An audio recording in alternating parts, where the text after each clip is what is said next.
Bonjour à tous, bienvenue dans l'interview à la une, l'émission vidéo de la rédaction de Nice Matin, une émission que j'ai le plaisir de présenter avec Frédéric Maurice, c'est le chef de l'édition de Nice. Bonjour Frédéric. Bonjour Denis.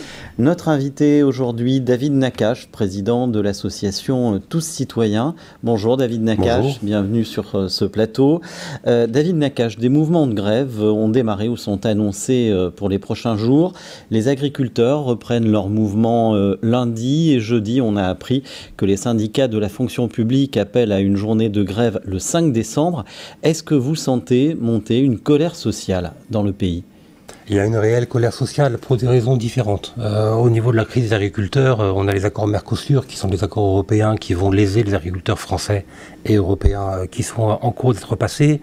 Au niveau général, on voit bien que quand les Français voient que les comptes publics ne sont pas validés, que le gouvernement n'arrive pas à faire voter un budget, qu'on se rend compte que de l'argent a été, aux yeux de beaucoup, légitimement gaspillé dans des cadeaux ou dans des aides aux entreprises qui ont été faites sans exiger de contrepartie suffisante. Et que dans tous les débats parlementaires à longueur de journée, on voit que se pose la question de faire payer ou non les contribuables, les retraités, les personnes qui ont peu. Il y a une colère qui est, oui, pleinement légitime. C'est quoi? C'est de la colère? C'est de l'inquiétude? C'est les deux?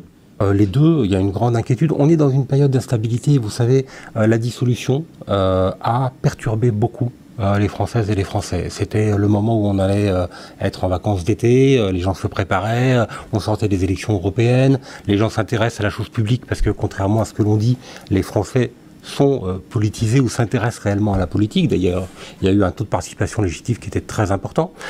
Et là, on a vu un président qui faisait un peu n'importe quoi. Les gens ne comprenaient pas pourquoi il y avait une dissolution.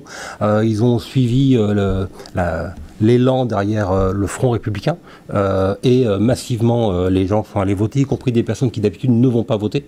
Et ils ont vu que ce vote n'était pas suivi des faits et que ce vote n'était pas respecté. Et alors que même s'il n'y avait pas de majorité claire à l'Assemblée, alors que la gauche était devant, la gauche n'a pas gouverné. Donc même pour des gens de droite, ça a été choquant. Et ça a créé une période d'instabilité continue dans laquelle on n'est toujours pas sorti. Le président a voulu gagner du temps avec la question des Jeux Olympiques, puis on revient derrière, un gouvernement qui tient pas, on ne sait pas. Toute cette période-là génère aussi de l'inquiétude. On a besoin de stabilité. Cette instabilité, elle est réelle en France, elle est aussi réelle au niveau international, Frédéric. Oui, David Nakache, qu'est-ce que vous inspire politiquement la victoire très large de Donald Trump aux présidentielles américaines ? Beaucoup de craintes.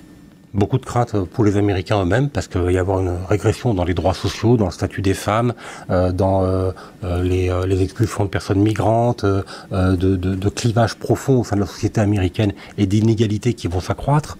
De la crainte parce que Donald Trump et son administration, ce sont des personnes qui vont soutenir des régimes autoritaires, dictatoriaux, l'extrême droite, en Europe, Netanyahou et bien d'autres. Donc on risque d'avoir des conflits qui vont s'exacerber, s'envenimer.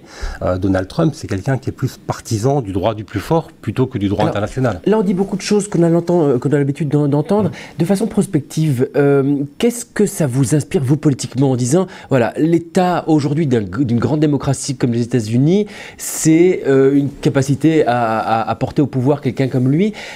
Qu'est-ce que ça vous inspire en se disant, voilà, quels sont les grands messages qu'on doit retenir d'une élection comme celle-ci, s'il y en a? Ça veut dire que la démocratie est capable d'elle-même de sortir de la démocratie. Vous avez des citoyens et des citoyennes qui peuvent, il n'y a pas de contestation sur l'élection de Donald Trump, comme sur celle de Giorgia Meloni ou d'autres gouvernants d'extrême droite, et on peut avoir démocratiquement un vote pour des partis d'extrême droite ou populistes qui vont en partie faire sortir leur pays des lignes de la démocratie. Ouais. Ça, c'est extrêmement inquiétant et ça nous applique à nous une vigilance supplémentaire parce qu'on sait que la France, elle aussi, peut basculer. Qu'est-ce que ça dit des attentes de l'électorat aujourd'hui, une victoire comme celle-ci? Est-ce qu'on est complètement déconnecté en France de ce qui s'est passé aux États-Unis ou est-ce que vous pensez qu'il y a des germes très intéressant aujourd'hui à analyser dans cette victoire pour comprendre l'évolution des scrutins à venir en France? Alors, les spécialistes en parleraient mieux que moi, hein, mais on avait auparavant quand même des profils de dirigeants qui étaient des gens qu'on estimait être compétents, qu'on estimait être formés. On a critiqué en France la République des énarques. Bon, aux États-Unis, on a des anciens acteurs comme Reagan, présentateurs télé comme Trump qui arrivent au pouvoir. On voit qu'en Europe aussi, on bascule, nous, en France, plutôt sur un profil d'avocats d'affaires, de banquiers, de gens qui étaient dans le business plutôt que dans la fonction publique ou dans les hautes études à ce niveau-là. Et on se rend compte qu'on a des personnages qui sont quasiment inconnus à un instant T et qui, 4 ans ou 3 ans après, peuvent prendre le pouvoir dans une démocratie. Et ça, c'est quand même inquiétant. Ça veut dire que la démocratie n'est jamais acquise. Que tous les fondements de notre société, de notre vie ensemble, ne sont jamais acquis, qu'on doit se battre pour les défendre. Donald Trump, il a beaucoup fait campagne contre ce qu'il appelle le wokisme. C'est un mot qui est très à la mode aussi à droite en France. Le wokisme, est-ce que c'est un fantasme d'extrême droite ? C'est pas un fantasme, c'est une construction de l'extrême droite pour saper la défense des droits de l'homme. C'est quelque chose d'assez méthodique, d'assez organisé, avec beaucoup de médias qui font couler des livres qui sortent sur le wokisme, l'anti-wokisme. Et derrière, en fait, dès qu'on va vouloir défendre les droits humains, dès qu'on va défendre les acquis sociaux, dès qu'on va défendre les libertés fondamentales de minorités, on va être mis au banc et on va être accusé. Alors en France, il y a eu les droits de l'homiste, où on essayait de dénigrer la défense des droits de l'homme. Maintenant, il y a le wokisme, une espèce de mot valise où on met tout dedans et tout à l'intérieur. Et quand on voit des personnalités comme Éric Ciotti, ou même le ministre Kasbarian qui se félicite de la désignation d'Elon Musk, se féliciter de voir Trump et son administration au pouvoir, ça veut dire qu'ils n'ont quasiment rien compris à la situation actuelle. L'arrivée de Trump au pouvoir aux États-Unis va nuire y compris à la France, parce qu'ils vont faire un protectionnisme très dur au niveau économique par rapport aux produits européens, va nuire à la planète parce qu'ils ne croient pas au dérèglement climatique, ils vont accélérer le dérèglement climatique encore plus, donc on va avoir un mal fou à lutter ensuite contre les effets négatifs et catastrophiques et dramatiques du dérèglement climatique. Donc les personnes qui aujourd'hui plébiscitent en France l'arrivée de Trump et son administration au pouvoir aux États-Unis sont réellement inconséquents. Pour revenir en France, pourquoi, David Nakache, la gauche n'y arrive-t-elle pas? La gauche a pensé pouvoir accéder à Matignon, ça n'a pas été le cas. Elle n'a pas obtenu de majorité depuis 2012 et l'élection de François Hollande. C'est mission impossible. Non, d'abord 2012, c'était il n'y a pas si longtemps que ça. Hein, on est à moins de 10 ans. Et la gauche travaille. 10 ans. Oui, pardon, 10 ans. Mais en tout état de cause, la gauche travaille. Le fait qu'on ait eu la NUPES qui se soit fondée avec un programme stable, avec un programme détaillé, y compris sur les questions de sécurité intérieure, extérieure, de politique étrangère, des choses assez pointues. Le fait que l'Union se soit reformée au moment du nouveau Front populaire, avec un programme, là aussi, solide, montre que la gauche progresse. Elle progresse nationalement, elle progresse localement. Et quand on dialogue sur les éléments de programme étayés, on se rend compte que les propositions de la gauche sont parfaitement crédibles, y compris au niveau financier. Si vous regardez ce qui s'est passé dans la bataille parlementaire récente, le rôle par exemple de quelqu'un comme Éric Coquerel, qui est France Insoumise, alors qu'on n'arrête pas de dire la France Insoumise. Président de la Commission des finances. Voilà, ils bordélisent le débat, ils ne sont pas sérieux, c'est la provocation.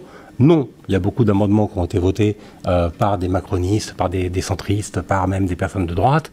On a des points de jonction et on a une vision de rétablissement des comptes publics qui est parfaitement crédible. Vous êtes optimiste, quoi. La gauche il faut l'être. La gauche est très souvent considérée comme angélique sur les questions de sécurité. Sur l'exemple du narcotrafic, quelle approche faut-il avoir ? Alors, d'abord, je pense que la première des choses, c'est de ne pas minimiser ce qui se passe, notamment à Nice. J'ai entendu le maire de Nice très récemment essayer de temporiser, de dire non, mais c'est pire à Paris, c'est pire à Marseille, c'est pire à Grenoble. Non. Le narcotrafic se déploie à Nice de façon dramatique. Il prend le contrôle de quartiers entiers. Les gens vivent dans une peur permanente. Il y a des tirs en pleine rue, il y a eu des blessés graves, des décès. Il y a eu un incendie avec des décès récemment au Moulin, un incendie criminel. Donc la situation est grave. J'ai été particulièrement choqué de l'attaque de Christian Estrosi contre le préfet des Alpes-Maritimes. Je ne suis pas moi-même un défenseur du préfet et avec notre association, on a dû souvent batailler au tribunal administratif contre les décisions des préfets successifs. Donc, on n'a pas d'angélisme par rapport au préfet. Pour autant, face à un développement aussi grave, un phénomène aussi grave que celui du narcotrafic, il faut faire front commun. Il faut que tous les acteurs agissent ensemble pour essayer de limiter au maximum le développement du narcotrafic. Quand on a le maire de Nice qui est lui-même OPJ dans les textes, officier de police judiciaire, qui va dire « changez-moi ce préfet, il est incompétent », ça veut dire qu'il dit aux policiers nationaux qui travaillent à Nice « votre patron est incompétent » et il déstabilise l'autorité de l'État localement. Mais concrètement, qu'est-ce que prône la gauche dans la lutte contre le narcotrafic, le trafic de drogue? Il y a des choses qu'on peut faire au niveau national et au niveau local. Oui. Malheureusement, l'essentiel est au niveau national. D'abord, il faut une police de proximité, mais une police de proximité nationale. Ce n'est pas les municipaux qui doivent être les premiers en arrivant sur les faits délictueux. Donc, une police de proximité nationale. Il faut renforcer la police d'investigation.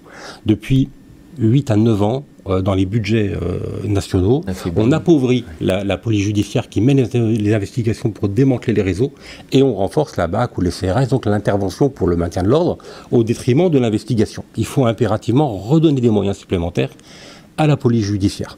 En même temps de ça, il faut prendre tous les éléments qui permettent d'affaiblir les trafiquants. Ils font ça pour du business, ils font ça pour de l'argent. Concrètement, il faut dépénaliser le cannabis.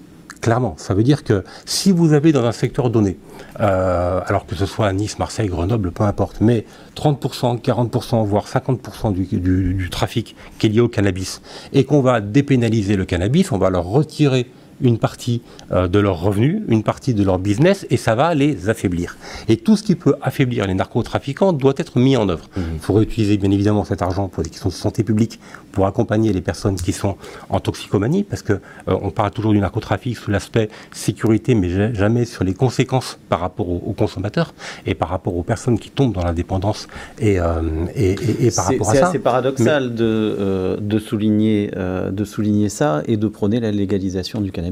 La dépénalisation. Non, parce qu'en réalité, les policiers eux-mêmes et les syndicats de police vous disent que parfois, 40 voire 45% de leurs actions quotidiennes, c'est uniquement par rapport au cannabis. Et que si on leur retirait cette tâche-là, ils auraient le temps de s'attaquer aux réels trafiquants, de remonter les filières ou drogue dure. On a vu que la prohibition sur l'alcool ne marchait pas dans le passé aux États-Unis ou ailleurs. On est revenu sur une position différente. Donc, il y a des consommations de produits qui mènent à des décès, comme le tabac, comme l'alcool, qui sont contrôlés par l'État.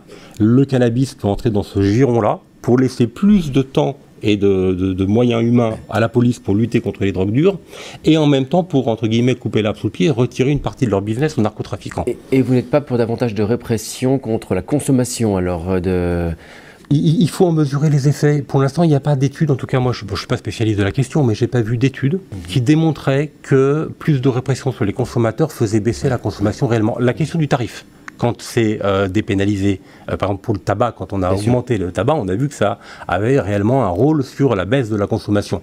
Mais pour ça, il faut que ce soit dépénalisé et qu'on contrôle les prix. Bien sûr. Tant qu'on ne les contrôle pas, l'augmentation de tarifs ou la répression n'a pas réellement d'effet. Juste un mot, il y a quand même des exemples. L'Allemagne vient de dépénaliser, plusieurs pays comme le Canada le font. Ça vient de fait. Voilà, il va falloir voir ce que ça donne, mais il y a des villes comme la ville de Strasbourg qui s'est proposée pour être volontaire, pour expérimenter la dépénalisation. Nice pourrait très bien le faire. D'accord. On va reparler de politique. Vous venez du Parti Socialiste à l'origine. Vous me disiez avant l'émission que vous avez quitté à peu près en 2015. Est-ce que vous appartenez à un parti aujourd'hui? Non. Est-ce qu'il y a un parti, est-ce qu'il y a une personnalité dont vous vous sentez le plus proche? Écoutez, moi je fais partie au niveau local du Rassemblement Citoyen Viva. On avait porté une liste aux dernières élections municipales qui était portée par Mireille Damiano. On continue à tous travailler ensemble. Les différents partis membres du nouveau Front Populaire se parlent. Ouais. Mais pour qu'on comprenne un peu politiquement où est-ce que vous vous trouvez aujourd'hui, est-ce qu'il y a un parti au plan national, est-ce qu'il y a une personnalité au plan national dont vous vous sentez particulièrement proche? S'il y avait un parti dans lequel j'étais à 100% en adhésion, j'y aurais adhéré. Vous y seriez. Voilà. Mais à titre personnel, j'ai besoin d'une forme d'indépendance. Je me retrouve très bien dans l'engagement citoyen et dans le fait que, en tant que citoyen associatif, on puisse prendre la parole dans le débat public et intervenir localement dans les médias comme maintenant ou sous d'autres modalités. Je pense qu'il ne faut pas se mettre de barrière en étant forcément adhérent d'un parti uniquement dans cette militance-là. Il faut rester assez ouvert et assez disponible avec l'ensemble des acteurs locaux qui portent une forme de résistance au système que l'on subit. Dans l'engagement citoyen que nous avons à l'association de tous citoyens, les personnes qui hébergent chez elles des jeunes migrants qui sont à la rue, elles résistent à un système qu'elles estiment inhumain et anormal, et elles font un acte citoyen fort. Voilà, tout ça c'est extrêmement lié, et je ne voudrais pas séquencer l'engagement citoyen associatif de politique. Je suis encarté nulle part. Je suis un des acteurs, comme beaucoup d'autres, de la politique locale et des enjeux citoyens locaux. Et on progresse, on avance, et j'ai bon espoir qu'on y arrive. Un mot sur l'extrême droite. On parle beaucoup du procès des assistants parlementaires du Rassemblement national. Est-ce qu'une éventuelle condamnation de Marine Le Pen, suivant les réquisitions du parquet, pourrait poser un problème démocratique, comme certains le soulèvent, notamment Gérald Darmanin? En ce qui concerne l'inéligibilité, hein. Je pense que c'est la non-condamnation qui serait un problème démocratique. Vous avez le législateur qui a prévu que dans certains délits, quand vous avez des élus qui eux-mêmes ont des délits qui concernent la probité de leur action d'élu, l'inéligibilité doit être automatique. Bon, la loi est là, elle doit s'appliquer. À partir de là, la question qui se pose, c'est celle de l'exécution provisoire de la décision. Ça veut dire que si elle est condamnée en première instance, quand bien même elle fait valoir son droit d'appel comme tout justiciable, elle ne pourrait plus aller siéger. La question qui se pose, c'est: vous avez une dame, Marine Le Pen et d'autres élus, qui iraient au Parlement décider du sort de la France, alors qu'ils sont sous le coup d'une condamnation en première instance pour des délits liés à la corruption, enfin d'atteinte à la probité. Est-ce que leur prise de décision à ce moment-là serait légitime pour la France?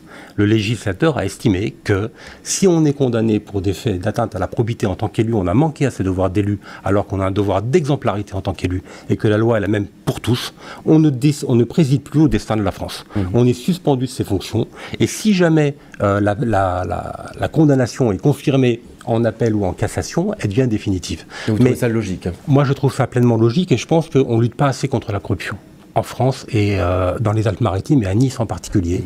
On a des successions d'affaires. Il y a encore une perquisition hier dans les bureaux de la ville de Nice. Je pense à un moment donné qu'il faut rappeler des faits. Vous savez, moi je suis fonctionnaire dans la fonction publique territoriale. Si on a un casier judiciaire qui n'est pas vierge, on ne peut pas devenir fonctionnaire. Pourquoi des élus qui ont un casier judiciaire pourraient être élus? On doit avoir des règles de probité égales pour tous. Il faut établir une exemplarité des élus. Vous évoquez des affaires pour lesquelles il n'y a pas eu de condamnation pour le moment. Mais vous me dites si jamais elle est condamnée. Donc je vous dis... je parle des affaires que vous évoquez, des affaires locales que vous évoquez. Oui, pour le moment, il n'y a pas encore de condamnation. Je pense que, vu la gravité de certaines affaires, on aura forcément des condamnations qui vont venir. On en reparlera. Est-ce qu'il faut laisser le gouvernement actuel aux affaires ou est-ce qu'il faut précipiter sa chute, selon vous? Des motions de censure ont été déposées par les membres du mouvement populaire parce qu'ils estiment que le gouvernement n'est pas légitime puisqu'il ne fait pas suite à une majorité obtenue à l'élection. Le parti DLR dont est issu Michel Barnier était très loin derrière et n'a pas gagné d'élection. Donc je pense qu'il n'est pas légitime à gouverner. Pour faire quoi derrière? Eh bien, normalement, il faudrait que le président de la République demande à la gauche de nommer un Premier ministre, de proposer un Premier ministre. Vous attendez une dissolution de l'Assemblée nationale avec impatience? Non. Là, si vous voulez, le pays est déjà suffisamment instable. Si jamais le gouvernement tombe, il tombera et le jeu démocratique suivra. Je ne suis pas au Parlement. Je fais confiance aussi aux parlementaires de gauche que je soutiens pour voir si les motions de censure sont fondées ou pas, ou s'il faut arrêter d'en déposer. Mais c'est certain que ce gouvernement actuel n'est pas légitime. Vous présidez, David Nakache, l'association Tous Citoyens. Quel est l'objet de cette association? C'est une association qui favorise l'engagement citoyen. Pour que les gens ne restent pas indifférents, les gens se mobilisent. Donc au début, on faisait beaucoup de cafés-débats, de conférences, d'éducation populaire, de mobilisation citoyenne sur des sujets de mobilisation locaux. Et est arrivée la question de personnes migrantes qui étaient en bas de chez nous en détresse, que personne n'aidait, notamment des mineurs non accompagnés. On a fait un point avec beaucoup d'associations qui nous ont dit sur les demandeurs d'asile, sur les familles, il y a tel dispositif, il y a telle association qui s'en occupe. Sur les MNA, les mineurs non accompagnés, on n'a personne. On a commencé à les aider, on s'est rendu compte qu'il y avait un vrai vide juridique et que ce sont des jeunes qui ont des droits. Une fois sur deux, quand on va au bout de la procédure, on arrive à prouver qu'ils sont mineurs, à les faire intégrer dans un foyer, à avoir des cours, à apprendre un métier, plus tard une carte de séjour et s'intégrer en France. Ce sont des jeunes qui bossent, les patrons sont très contents de ces apprentis-là, et on se rend compte qu'on leur laisse pas le temps et qu'il y a une entrave aux droits de ces personnes migrantes, et donc on a créé un mini réseau d'hébergeants avec des familles qui hébergent les jeunes, le temps de procédure au tribunal pour prouver qu'ils sont mineurs, avec des avocats qui vont les aider au tribunal pour enfants, à la cour d'appel, parfois en cassation, et on arrive à rétablir les droits de ces personnes dont les droits ont été bafoués. D'après la préfecture, il y a beaucoup moins d'entrées sur le territoire depuis quelques mois. La situation s'améliore vraiment? Alors non, en fait, la question qu'il faut se poser, c'est on a moins d'entrées, à quel prix? il y a 3 fois moins d'entrées à la frontière de passage à la frontière franco-italienne que l'an dernier à la même époque. En réalité, l'Italie a passé avec l'Union européenne des accords avec la Tunisie, avec la Libye, pour que ces pays retiennent les migrants. Ce sont des accords extrêmement dramatiques parce que on a, alors d'abord au niveau des gardes-côtes libyens, ils vont tirer sur les embarcations de migrants qui partent. Donc on a maintenant un rapport de l'ONU qui le dit, donc il y a des migrants qui sont dans les bateaux, sont coulés, qui font naufrage, qu'on arraisonne et qu'on ramène en Libye avec beaucoup de décès et de blessés.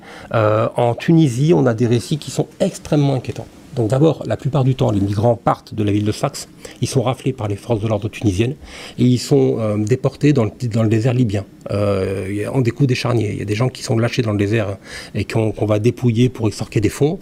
Et on a des témoignages de viols systématiques de femmes subsahariennes par des forces de l'ordre tunisiennes. Et toutes ces exactions-là sont commises sous l'égide de Frontex, de l'Union européenne et des accords bilatéraux.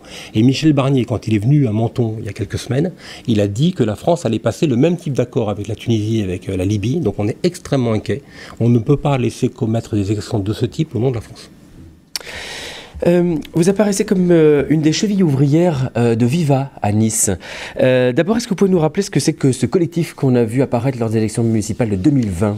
Un collectif citoyen qui était aux dernières élections et qui est toujours soutenu par des forces politiques. Donc c'est des citoyens avec une liste où on avait moitié de personnes qui étaient encartées, comme on dit, dans des partis politiques, moitié de personnes comme moi ou comme Mireille Damiano qui ne sont dans aucun parti, et des partis politiques qui soutenaient cette liste citoyenne. On a continué à travailler, vous savez que généralement, on arrive à mobiliser pendant la période d'élection. Après, c'est beaucoup plus dur de le faire les années suivantes. On s'est mobilisé sur les sujets forts, notamment sur la gratuité des transports en commun à Nice, sur l'encadrement des loyers, sur le risque d'inondation du Paillon, sur le refus de l'extension de l'aéroport à Nice. Sur des sujets forts où il a fallu documenter, travailler, amener des arguments. Et ça permet de dialoguer, y compris avec des personnes de droite, d'extrême droite, libérales, qui n'ont pas du tout la même matrice idéologique que nous, parce qu'on est sérieux sur les dossiers, parce qu'on travaille et qu'on parle du quotidien. Donc Viva, c'est une des forces démocratiques de la ville de Nice qui arrive à dialoguer sur des sujets concrets dans la ville pour changer le quotidien des Niçoises et des Niçois. Christian Estrosi est maire depuis 16 ans. Est-ce que son bilan est entièrement négatif ? Entièrement non. Tous les maires ont des aspects positifs, quels qu'ils soient, heureusement. Hein. On est parti très très loin. Quand Christian Estrosi est arrivé, on est arrivé au niveau finances publiques, au niveau déploiement urbain. Il y avait à peine la ligne 1 du tram qui avait été faite par Perra et qui a été inaugurée par Estrosi, mais on était très très en retard. Type coulée verte, type voilà, tous ces développements urbains-là. C'est amélioré et on rattrape petit à petit le retard par rapport à d'autres villes qui sont déjà avec 6, 8, 9 lignes de tram, avec des parcs urbains beaucoup plus importants. Donc il y a un rattrapage. Par contre, il y a des écueils lourds. Oui. On a dans Nice une misère sociale qui se déploie. On a une crise du logement majeure. Aujourd'hui, un Niçois sur 5 vit sous le seuil de pauvreté. C'est pas juste un chiffre qu'on répète comme ça à chaque interview, c'est une réalité. Ça veut dire que derrière la carte postale, il y a une grande misère et qu'aujourd'hui, il n'y a pas de grand plan de lutte contre la pauvreté dans la ville de Nice. Il n'y a pas le maire de Nice qui dit les chiffres sont alarmants, d'année en année le nombre de personnes pauvres augmente, on va faire un grand programme de lutte. Un des postes budgétaires qui prend le plus dans le budget quotidien mensuel des familles, c'est le logement. Aujourd'hui, on n'a que 14% de logements sociaux, on n'arrive pas à en produire. Donc la métropole, elle pond des plans locaux de l'habitat régulièrement. Elle dit on va produire 1700 logements, puis ensuite ah non, on va passer à 2800 logements.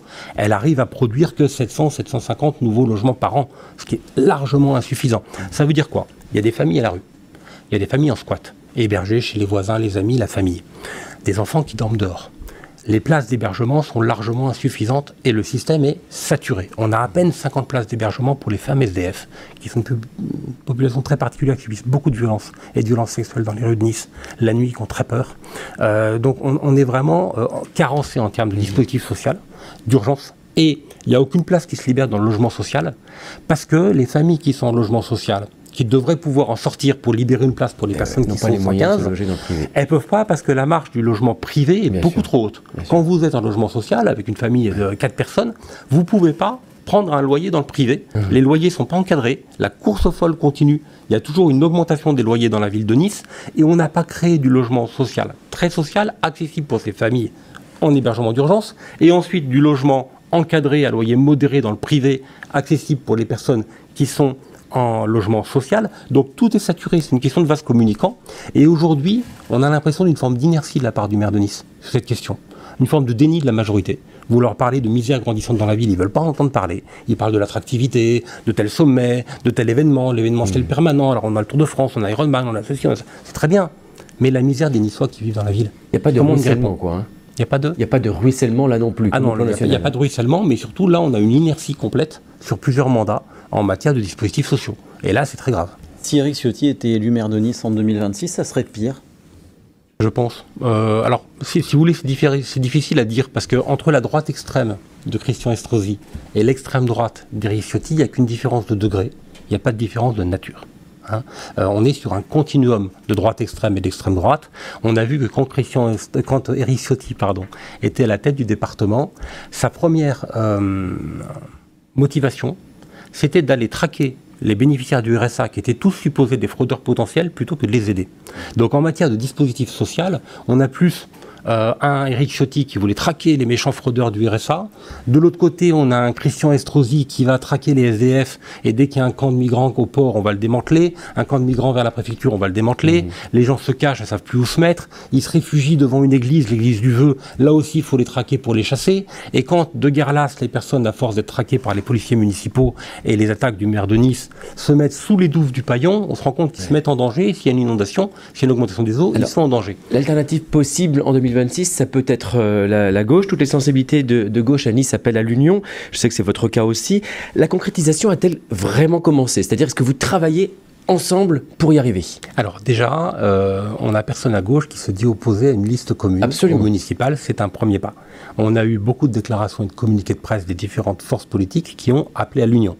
Maintenant, il faut passer à la phase opérationnelle. C'est ça. Est-ce qu'on y est? Alors, on commence. Moi, j'aimerais à titre personnel qu'on aille plus vite, mais on commence et on se parle et on commence à travailler. Et je pense qu'il faut vraiment avoir une liste unique de la gauche et de l'écologie aux élections municipales. On doit sortir la ville de Nice et les habitants, le destin de la ville, d'un duel Estrosi-Ciotti, droite extrême, extrême droite. Ça, c'est impératif. Et il faut travailler à une réelle alternative pour le quotidien, que ce soit au niveau social, au niveau environnemental, au niveau économique, où il faut moins dépendre du tourisme. On a une surdépendance au tourisme actuellement qui risque vraiment de nous coûter très cher dans la ville de Nice. Il faut une vision d'ensemble. Et aujourd'hui, on a les moyens, à gauche, de créer une alternative. Est-ce que c'est judicieux de faire primer la constitution d'un programme sur la désignation d'une personnalité pour emmener cette liste? Pourquoi? Parce qu'on sait très bien qu'en 2026, ça va jouer sur des personnalités, ça va jouer sur Éric Ciotti, sur Christian Estrosi. Est-ce que face à ça, une liste de gauche qui aura un programme peut-être formidable, mais sans personne forte pour l'incarner? La liste aura forcément une ou un candidat. Simplement, on est aujourd'hui fin 2024. On peut très bien désigner un candidat courant 2025 et le faire connaître à ce moment-là. Mais il faut d'abord une base solide. On ne prend pas les habitants pour les idiots. Hein, d'accord, le culte du chef suprême, de l'homme qui arrive providentiel à la Trump, ou de la personnalité qui va résoudre tous les problèmes. C'est important en politique quand même, l'incarnation. Oui, mais vous savez aussi... La politique, c'est de l'humain. Il y a beaucoup de Niçoises et de Niçois qui, justement, en ont assez du mythe de l'homme providentiel, du culte de la personnalité, des égos des politiques qui font tout pour arriver et qui sont pour eux des arrivistes. Il faut sortir de ça. Et il y a beaucoup de personnes qui ne vont pas voter aujourd'hui parce qu'elles sont dégoûtées du système politique actuel et on veut leur montrer une autre manière de faire de la politique. Pour finir sur cette question, le 12 octobre, un des 3 opposants écologistes actuellement au Conseil municipal de Nice était l'invité de cette émission. Je vous propose de regarder un extrait. Qui serait la meilleure tête de liste pour mener cet attelage de gauche et écologiste à Nice? Moi, je pense que la meilleure tête de liste, elle doit nécessairement être quelqu'un qui maîtrise parfaitement les dossiers niçois, donc quelqu'un qui siège aujourd'hui au conseil municipal. D'accord, donc un de vous 3. Si c'est quelqu'un qui siège dans mon groupe, ça m'irait bien. Voilà, effectivement, c'est l'idée que j'ai, c'est que un des 3 élus actuels pourrait... Vous, par exemple? Pourquoi pas, mais vous savez, nous, on n'est pas obsédés par... l'homme ou la femme providentielle à gauche. Nous, ce qui importe, c'est surtout le collectif. Et je pense que c'est surtout la stratégie de la liste qui va conditionner le choix de la tête de liste et pas l'inverse. Qu'est-ce que vous en pensez? Est-ce que ça doit être un des 3 élus sortants qui doit tenir la liste? C'est une des propositions que fait Jean-Christophe, qui est sur la table et qui sera discutée. Il y a d'autres personnes qui pensent que c'est quelqu'un du Parti communiste ou du Parti socialiste ou alors de la société civile. Nous verrons. Toutes les pistes sont légitimes, toutes les propositions sont légitimes et doivent faire l'objet d'un débat commun. Ce qui compte, c'est qu'aujourd'hui, dans la ville de Nice, Quand on parle des dysfonctionnements structurels profonds de cette ville, des inégalités, du risque de dérèglement climatique, enfin, je veux dire quand même, on a eu quasiment, je crois, une vingtaine de décès à Biot en 2015, on a eu 18 ou 19 décès portés disparus à la tempête Alex, côté français, il y a aussi le côté italien en plus. La réalité du dérèglement climatique, elle est là. Aujourd'hui, on voit que ni Eric Ciotti ni Christian Estrosi n'ont dans leur logiciel de pensée un prisme de lecture et de développement urbain et de la réduction des pollutions qui permet de lutter contre ça. Donc les enjeux sont lourds à Nice. On a réellement un chantier important et les Niçoises et les Niçois dialoguent avec nous, quand bien même ils sont d'autres bords politiques. Quand on parle de choses sérieuses, quand on en parle sérieusement, les gens viennent, sont intéressés, dialoguent, et là émerge quelque chose d'important qu'on va développer pendant toute cette période pour vraiment proposer une alternative crédible aux élections municipales prochaines. Alors, la gauche peut-elle vraiment l'emporter à Nice? La question a inspiré Tristan Gasparot pour son micro-trottoir de la semaine. On regarde. David Nakache, bonjour. Nous sommes à 1 an et demi des élections municipales 2026. On parle beaucoup de Christian Estrosi ou d'Éric Ciotti comme candidats, mais les Niçois souhaitent-ils peut-être voir la gauche passer? Je vous laisse les écouter. Alors si je dois vraiment donner mon avis, non. Parce que voilà, c'est pas mon parti et j'estime qu'avec tout ce qui se passe en ce moment en France, ce serait bien d'avoir un parti un peu plus caractériel. Clairement non. Pourquoi? Parce que ça correspond pas à mes convictions politiques. Donc je pense qu'on a un sentiment un petit peu d'insécurité qui est naissant dans la ville de Nice. Et je ne pense pas que les préconisations faites par la gauche aujourd'hui correspondent à ce que les Français attendent en termes de sécurité. Et pourquoi pas? Parce que ça fait longtemps qu'on n'a pas eu d'alternance politique, donc ça nous ferait peut-être un petit peu de bien de changer et de voir de nouvelles idées émerger. Ça dépend de la gauche, parce que selon la manière dont c'est géré, selon les politiques publiques qui sont mises en avant, c'est pas toujours la meilleure chose. Alors que vous inspirent ces réflexions, David Nakache? Le chantier est ouvert et est devant nous, hein. Il faut dialoguer avec les personnes. Moi, la plupart du temps, quand on fait un tractage, quand on va voir les gens, quand on est sur action, on a des gens qui, a priori, sont défavorables à la gauche, et quand on dialogue avec eux, très souvent, ils changent d'avis. Donc, la chose est tout à fait possible. Vous savez, aux dernières élections législatives, j'ai accompagné Olivier Salerno dans sa campagne. Il avait l'étiquette France Insoumise. Donc, il y avait beaucoup de personnes, oh là là, les dangereux de la France Insoumise, antisémites, ceci, cela, etc. Quand ils ont parlé avec Olivier ou avec les personnes de l'équipe, ils se sont rendus compte qu'on était parfaitement raisonnable, qu'on était parfaitement ouvert et sensé. Et même ces débats chez vous ont démontré qu'il y avait une vraie vision des intérêts profonds de la ville et du pays. Et quand on dialogue, les lignes bougent. Et on est là pour dialoguer justement avec toutes celles et tous ceux qui auraient une image défavorable a priori de la gauche. Alors avant de terminer, on va passer à la question perso.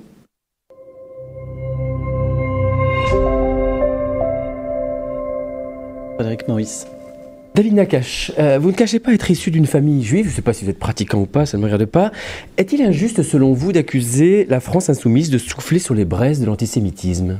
Oui, il y a une très grande confusion qui est faite actuellement. Ça veut dire qu'on n'arrive pas à faire la part des choses, mais à plusieurs niveaux, hein, entre le fait d'être juif, le fait d'être sioniste, le fait d'être partisan du gouvernement Netanyahou. Moi, je suis juif, je suis opposé à la politique de Benyamin Netanyahou. Et beaucoup le sont, alors, de juifs dans le monde et d'Israéliens en Israël qui manifestent contre Benyamin Netanyahou. Donc, quand vous avez une explosion des actes antisémites en France, après le 7 octobre, on est à plus 192% en un an, ce qui est démentiel, d'augmentation d'actes antisémites, principalement concentrés dans les 2-3 mois qui suivent le 7 octobre. Ça veut dire quoi? Ça veut dire qu'il y a des personnes, parce qu'ils sont choqués, ils ont raison de l'être, par ce qui se passe à Gaza et des bombardements qu'il y avait et de la répression israélienne sur Gaza, ont pensé que pour défendre la cause de Gaza, il fallait s'en prendre à tous les juifs du monde, et y compris en France. Donc ces personnes-là n'ont pas fait la part des choses entre une personne juive, une personne israélienne, une personne sioniste. Est-ce qu'il n'y a pas des discours en France? Et je termine, parce que je voudrais vraiment dire aussi ce point. Cette grande confusion, elle est du côté des personnes qui font des actes antisémites en pensant lutter ainsi contre Israël, alors que c'est deux choses complètement différentes, mais elle est aussi du côté des pouvoirs publics au niveau national ou au niveau local, la mairie de Nice, où on part du principe que toute personne qui critique la position de Netanyahou est antisémite. Ce qui n'est pas le cas. Moi, je suis juif, je ne suis pas antisémite, et pourtant, je critique Netanyahou. Donc, il y a une forme de manichéisme à tout niveau qui crée de la confusion et qui accentue le danger sur les personnes juives. Mais on ne peut pas nier les positions pour le moins ambiguës de certains élus insoumis. Alors, moi, j'ai regardé les déclarations, les unes après les autres. J'ai été en désaccord profond avec Jean-Luc Mélenchon quand il parlait d'un antisémitisme résiduel. J'ai pas vu de déclaration antisémite de la part d'élus, enfin, clairement antisémites. On a des actes antisémites en France et on a des condamnations. À Nice, on a une personne qui était dans les manifestations du samedi après-midi pour lutter contre contre ce qui se passe en Palestine, Amira Zaïter, qui a été condamnée. Je pense que c'est normal qu'elle ait été condamnée. Je pense que tout acte, toute parole, même sur X ou Twitter, antisémite, doit être sévèrement condamnée. Et je tiens à dire à ce sujet-là que nous, à gauche, et parmi les défenseurs du droit international, de la liberté des peuples à disposer d'eux-mêmes, la protection des civils israéliens, gazaouis, libanais, il n'y a pas de place pour l'antisémitisme et nous sommes extrêmement vigilants. Amira Zaïter, c'est quelqu'un avec qui nous avons toujours refusé de co-organiser des manifestations. Le collectif pour une paix juste et durable qui organise les manifestations samedi après-midi n'a jamais rien co-organisé avec elle. Elle a cofondé une association de Nice à Gaza dont elle a été exclue en mars ou en avril, donc bien avant sa condamnation pénale, parce qu'ils l'ont trouvé trop radicale et que ça n'allait pas. Donc nous faisons la part des choses et nous sommes extrêmement vigilants. Je tiens à le dire et à le redire. Il n'y a pas de place pour l'antisémitisme dans la lutte pour les droits de l'homme et pour le respect des droits humains.